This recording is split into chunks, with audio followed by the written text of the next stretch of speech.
up above my head, I hear music in the air. Well, up above my head, I hear music in the air. Well, up above my head, I hear music in the air. And I do believe there's a heaven somewhere. Well, up above my head, I hear laughter in the air. Up above my head, I hear laughter in the air.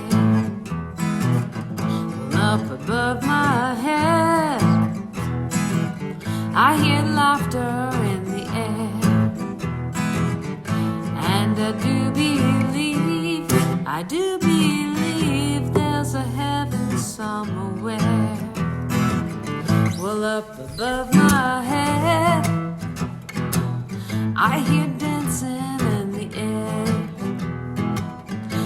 Up above my head, I hear dancing in the air. Well, up above my head, I hear dancing in the air. And I do believe there's a heaven somewhere. How about some clapping up above my head? I hear clapping in the air. Up above my head, I hear clapping in the air. Up above my head, I hear clapping in the air. And I do believe there's a heaven somewhere. Last time, here we go. Well, up above my head, I hear music in the air. Up above my head, I hear music in the air. Up above my head, I hear music in the air. And I do believe there's a heaven somewhere. And I do believe there's a heaven somewhere. And I do believe, well, there's a heaven somewhere.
Mm-hmm. Like the woman in today's gospel, we have lost something very precious to us. In fact, we have lost someone who we loved very much and who loved all of us very much, and that's our dear friend David Harmon. That loss leaves a big hole. It's like part of us is missing. We are missing someone who was a founder of L'Arche Daybreak, who was a key person in shaping the spirit of our community since the very beginning, and who shaped and held our community in quiet ways every day. That loss makes me feel unsettled. I'm restless, like the woman in the gospel. And my translation of that story was that the woman turned on all the lights in the house and she started sweeping in every corner to try to find that coin. She couldn't sit still. She was restless. What I've experienced in the past week, listening to people tell stories about David, is like lights being turned on in the house. David's life is being illuminated. There are so many precious stories. Lots of stories about David's amazing sense of humor, his sort of off the wall, wacky sense of humor, and how he used to make funny faces, and he loved to get dressed up in all kinds of costumes and had a real gift for drama. Lots of stories about his wonderful gift of humor and wit. He had just such a repartee, he had quick comebacks. And also lots of stories about David's amazing memory for details of the past and stories and people. He remembered every person he met, it would seem. And for me, my experience of David, like we both came to L'Arche around the same time. He came in 72, and I came to L'Arche in Edmonton, Alberta in 1973. And David at one point visited out there. And every time I'd see him, he would remember those old days in L'Arche, Edmonton. And he'd ask me, like, I wonder how George Myers is doing, or Fred Lee. It's like these people that, I don't even think about very much. And he would remind me of my own history in L'Arche and of course our history together, and how many years have I known you, and how, let's remember our friendship. It's been a beautiful friendship over 40 years. And I must say my sense of David was always a sense of, he was this affectionate, comfortable presence that was very reassuring for me. And it was like we were on the long walk together, just knowing he was there and he was being faithful to the journey, living what he was living at the greenhouse. And I mean, I didn't even see him that often. It would be walks down the laneway or occasional dinners at the greenhouse or community events. But we knew each other. We were there for each other. Like, so very comforting. And really like a brother, of course. He called me sis. And so, yeah, he was really a brother in L'Arche that I was very fond of. And we heard lots of stories like that about how David would zero in on what was of interest to you, and he'd remember about details of your life and your family. It was quite extraordinary. He was very other-centered, and he was very focused on relationship. So many people, I was struck by that, were called by David because he wanted relationship, and he said, I'm going to miss you, or leave me a picture, or I just want to be your friend. I mean, and it seems to me those are huge treasures for us as a community, that he's helped us stay on track as a community.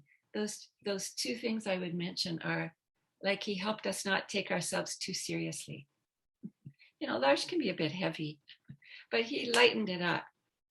I remember when he was being interviewed on CBC radio about Henry Nouwen. There was a show, Remembering Henry, and the interviewer turned to Carl. Carl and David were there together. And the interviewer turned to David and said, what do you remember about Henry Nouwen? Expecting some profound answer. And he said, oh, he was a crazy driver. And you can just picture him sort of shrugging and laughing. You could just picture it, even though it was on the radio. So yeah, he kept things in perspective. He kept a good balance there. And the other thing, of course, is his striking capacity to be focused on relationship. There's that story we've all heard about David's time in the Woodery, and he was with Joe Child in the Woodery van on a Friday. They were heading out to Joe's Burgers, and Joe was really exhausted. And David just sat behind him in the van and started massaging his shoulders. And David said, "Boy, keep that up, David, and I'll give you $1 million." And Dave's answer was, "I don't want the money, Joe. I just want to be your friend." I mean, that's a classic David Harmon story. And I would say it's our story now. It's been told so often, we all know it, you know. It's part of our culture, our history. David's really part of that fabric. So David was really a very amazing person. I think I'm realizing that more and more in the past week, just listening to all these stories. But this treasure of his life, this precious coin, is now lost to us. Yet, this gospel story doesn't end with loss. The woman, after putting on all the lights and sweeping everywhere and making a racket with the pots and pans and getting all dirty in the ashes, finally finds the coin. And she rejoices and calls together her neighbors and friends to help her celebrate. This is what we are going to be doing over the next few days. We're going to be gathering together. Some of us will gather at the funeral home this afternoon for a visitation. No, and even though it's going to be limited, we'll be wearing masks and only so many people can come. We will be gathering, and maybe there'll be a chance to be with one another out in the parking lot after that little limited time, but we're gathering. And tomorrow also is a funeral, and some of us will gather in person, and others of us will listen over the internet to the live streaming. So we are gathering. It's a precious time to rejoice in the gift of David and to console each other in our loss. This little story that Jesus tells about the woman losing and finding her coin is one of 3 parables that go together, that are called 3 parables about God's mercy. The other 2 stories are about the lost sheep that is found and brought back, and then about the prodigal son who is lost, but then he comes home and he's welcomed by his dad. So these are all stories of being found, being lost and yet being found. At the heart of the story is God's mercy. The mercy that allowed the woman to find her lost coin. And David's life is also a story about God's mercy. God's mercy at work in the heart of David's mother, Muriel, who, in spite of the fact that the doctors told her that David would never walk and never talk, you may as well put him in an institution and forget about him, she said, "No way. I'm committed to my son, and I'm going to do everything I can to help him to walk and to talk and to have a full life." And indeed, I mean, it's amazing. David really learned to talk. You know, he really had the gift of the gab, and he could spin stories that were so convincing. It was amazing. And he walked, you know, that wonderful gait he had. But, you know, that was God's mercy at work, operating in the heart and the faith of David's mother. And then that continued in the hearts of David's sisters, Marilyn, who many of us know, and Shirley and Donna. They continue that commitment towards David. God's mercy at work in bringing David to daybreak in 1972. God's mercy at work in opening David's heart to so many people, in gifting him with such a great memory and wit and capacity for relationship. God's mercy at work in how David died so simply and quickly in his beloved greenhouse. God's mercy at work in the teams of assistants and friends who have surrounded David over the years. Today, we celebrate God's mercy as we listen to the story of the woman's coin and as we reflect on David's life. We celebrate God's mercy and we trust in God's mercy as we hear how the woman found her coin again after it was lost. So, what does it mean for us that David's life, which is lost to us, will be found again? What does that mean that David's life can be found again? It may be that while David's life has been lost on a material level, the gift of his life is being experienced even more fully as we listen to the stories and memories and the fondness that people hold in their hearts.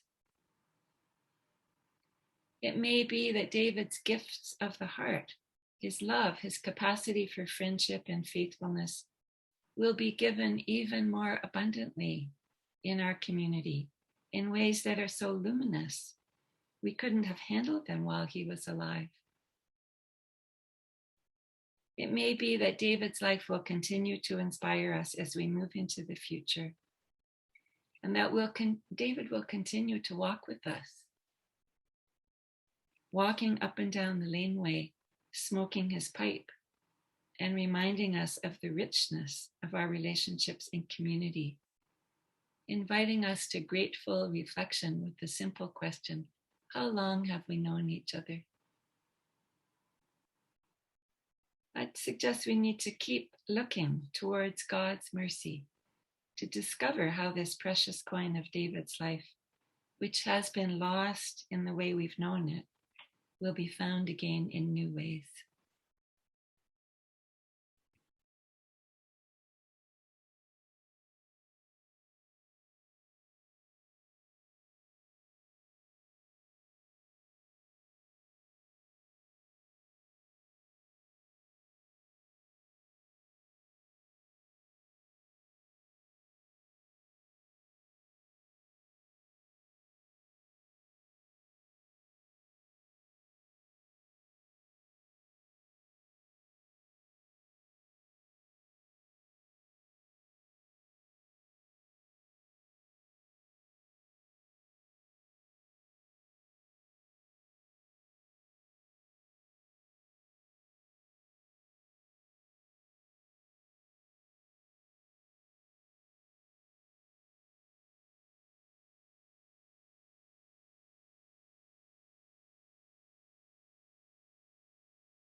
This little light of mine, I'm gonna let it shine.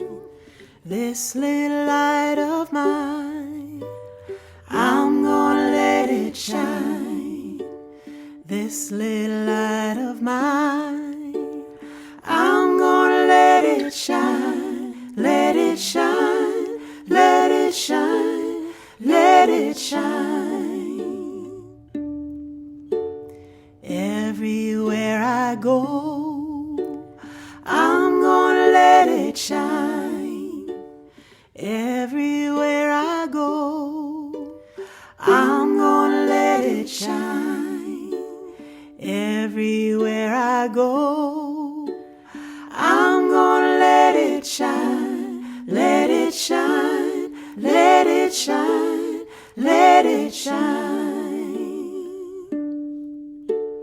This little light of mine, I'm gonna let it shine.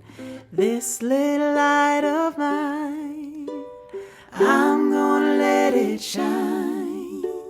This little light of mine, I'm gonna let it shine. Let it it shine, let it shine, let it shine. Let it shine, let it shine, let it shine. Let it shine, let it shine, let it